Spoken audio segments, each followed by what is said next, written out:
Good morning. Quick ride tayo dahil maraming nangyari at hindi tayo makalayo kagad. Dito sa ruta na to, dadaan tayo sa Capiz-Pisa Road dito sa 13 Martires, Cavite. Yun ay tatagos ng Naik. Tapos madadaanan din natin ng Tres Cruces Dam na isa sa mga nakita ko sa Google Map. Let's go!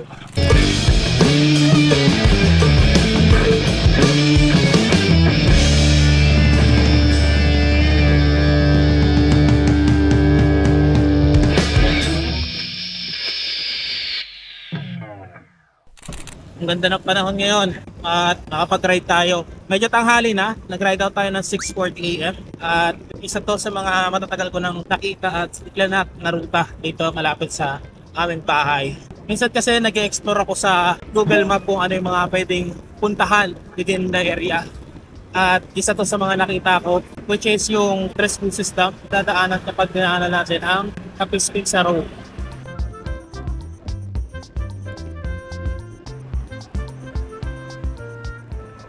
Sabi ko nga kanina, maraming mga nangyari nitong mga nakarang araw. Unang-una dyan, nakagat ako ng aso ko.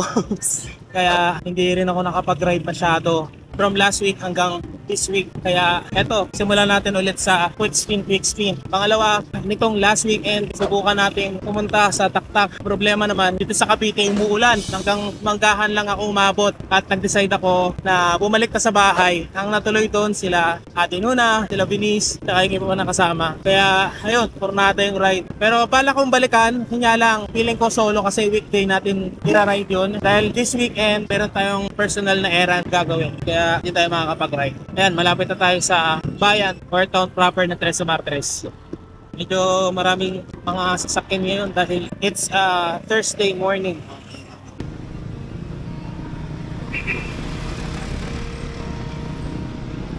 Dito na tayo sa intersection. Diretso dyan, Panaik. Diyan tayo dadaan mamaya pa uwi. Pero kakanan tayo dito. Papuntang Tansa. Medyo makulimlim. Sana huwag umulan. Kaya lang ganda na ng simula natin. Mula dito sa kalsadang to, meron tayong makikitang 7-Eleven. Sa kaliwa, doon tayo liliko. Yun ay ang Capiz-Pisa Road. First time ko lang ding matadaanan to ngayon. Kaya sana hindi maligaw. Naka-on naman yung ating kumot dahil yung ruta ay naka-store offline doon sa kumot. Napakalaking tulong.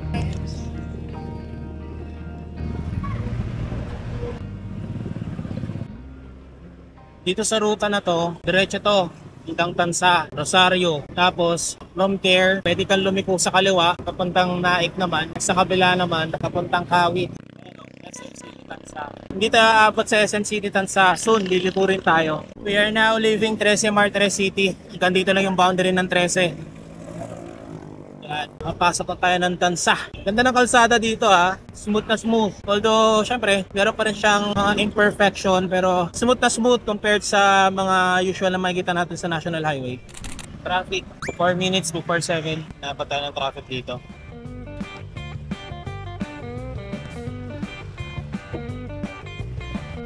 Tingin ko nandito na tayo sa puso ng traffic kasi merong school tayo na daanan.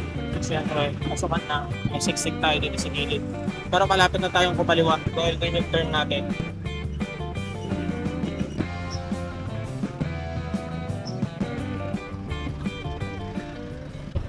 Ayan, we will take the next left. Kaya try natin pumasok dito sa gitna. We are now approaching Capiz-Pisa Road. Ayan na yung 7-Eleven. Dito pala sa headquarters ng mga reserve. Yeah. Finally, dito na tayo sa Capiz-Pisa Road. Malamig dito, maraming puno. Nadaanan natin yung Paradahan Elementary School. Tapos merong ginagawang museo ng Laang Kawal ng Pilipinas dito. Di pa siya bukas, under construction pa siya as far as I can see. And right now, our next stop ay yung sa Tres Cruces Dam. Yan.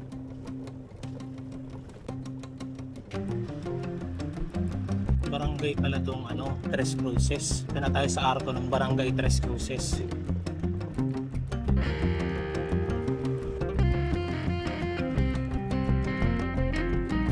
Diretso lang tayo. Malamig dito maraming puno.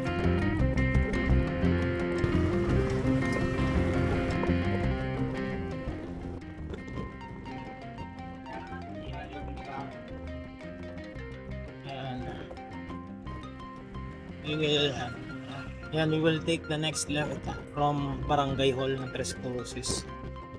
At tayo magta-turn left. Ayun, doon. Balit na Espineta dito. Ayun pala yun. Ito yun. Oh.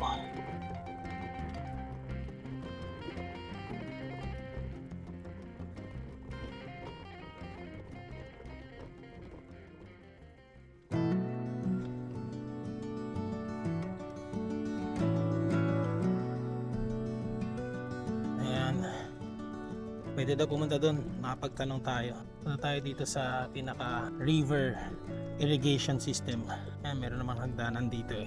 Buhat lang ng bike. Yeah. Ba, ang ganda ah. Ayan oh.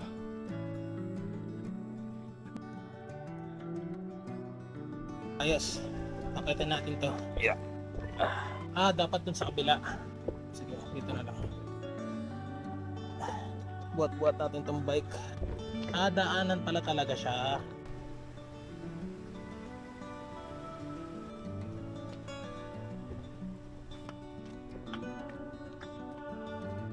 Tay, saan papunta to? Okay. May lusot pa dyan, Panaik? Ano? Okay. Yan.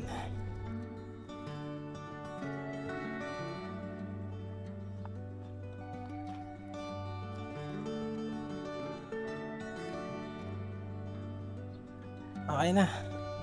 Definitely meron pandaan doon pero yun ang hindi ko nakita sa mapa. Balik tayo sa Capiz-Pisa Road at ayun, didiretso na tayo ng Panaik. Now, let's go back to the road. And from there, sa pinakakanto papasok ng Tres Cruces Dam, right side. Tapos balik tayo dito sa Barangay Hall. Dito tayo sa Barangay Hall iikot.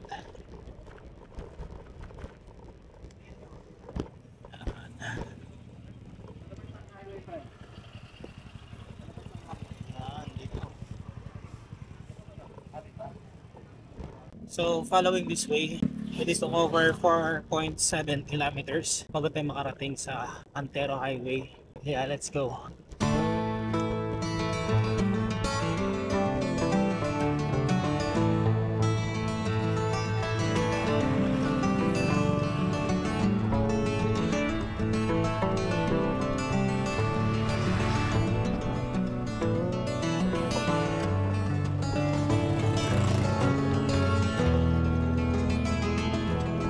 Pumasok tayo dito sa mas masikip na kalsada. Sa kanan, puro palayan. Ito naman sa kaliwa, para siyang maliit na kanal. Hindi ko alam kung parte yan ng irigasyon. Ganda. Time check, 7:39 AM. At let's just enjoy this. Tingin ko malapit na tayo sa National Highway dahil meron na tayong mga subdivision na nadaanan. At malapit na tayo sa urbanisasyon. And finally, natapos na natin yung stretch ng Capiz-Pisa Road. Now, we are approaching Antero Soriano Highway. Left side tayo dadaan. Ayan, walang tayo na magandang checker. Ayan na yung mga baby bus. Daan na natin yung baby bus. Ayan. Kita sa gilid. Dito sa kalsada na to, familiar na ako. Mga matadaanan natin dito ay yung LTO Naik town marker ng Naik bago tayo makarating sa intersection kakaliwa papuntang Naik 13 Road. Welcome to Naik.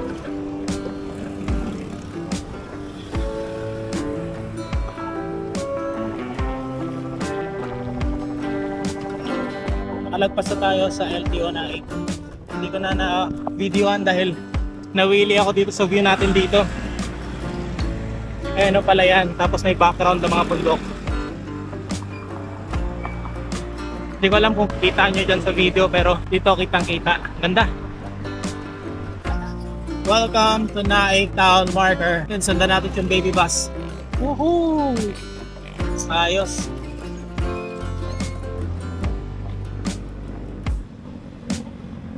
And not too far from the Naik Town Marker, nakikita na natin yung rotonda. Kaya gitna na tayo. Dito sa rotonda, kakaliwa tayo dahil tayo ipauwi na. Dadaanan natin ang Naik 13 Road.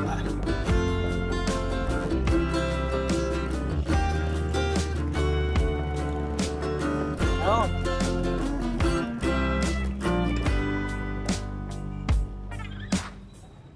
Now, we will follow this way for 14.6 kilometers. Pero di tayo diretso ng bahay. Pagdating natin sa barangay namin, meron tayong pupuntahan na malapit lang sa amin, kabilang subdivision. Ihahatid natin tong delivery. Nandito yan sa bag.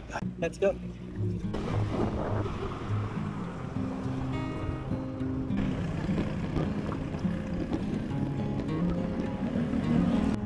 Nandito pa rin tayo sa Naik 13 Road sa loob ng Sabang, Naik. Pero malapit na tayo sa Arco kung saan pasok tayo ng Tansa bago tayo makarating ng 13 mismo. Medyo mainit na. Time check 8:11. Medyo masakit na sa balat. Nag-apply naman tayo ng sunscreen. And ayan, naka-armband na tayo.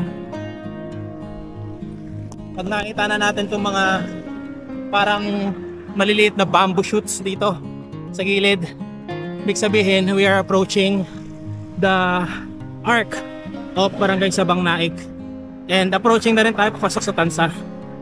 Finally, dito na tayo sa pinaka-smooth na kalsada na madadaanan dito sa stretch ng Naik 13 Road.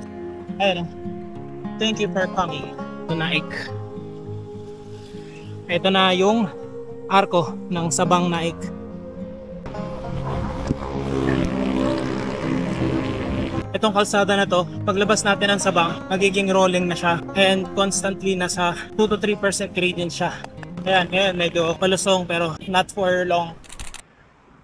Dito na tayo sa first Tansa. Malapit na tayong pumasok sa 13.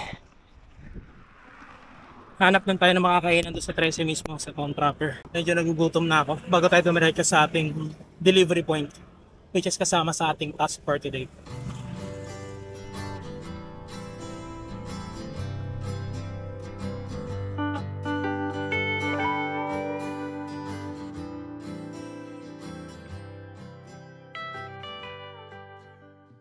Yan, nakapag-almusal na tayo. Back on the saddle.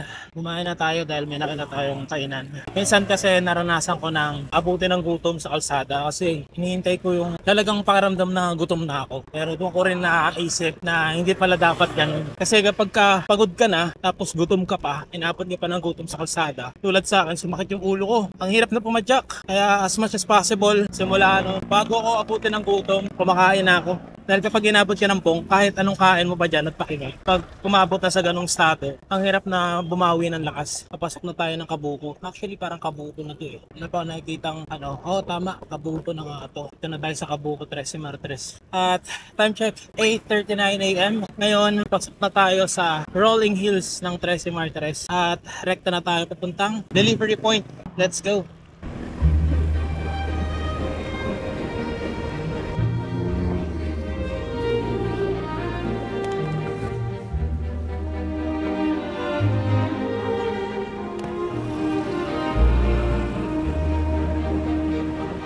Umabot.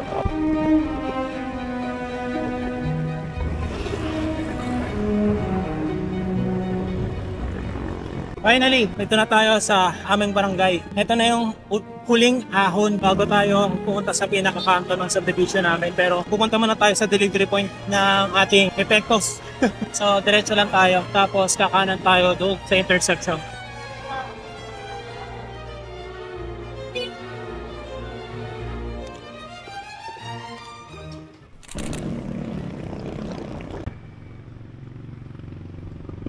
Ito yung delivery. Ito na tayo. Parang school accessories and mga gamit-gamit sa school ng bata. Ayan. Iwan na lang natin dito sa establishment ng nag-order. Delivery done. Ayun, na-receive na. Kaya rekta na tayo. We are at least 1.1 or 1.2 kilometers out of the tour. So, pabalik na tayo. Let's go!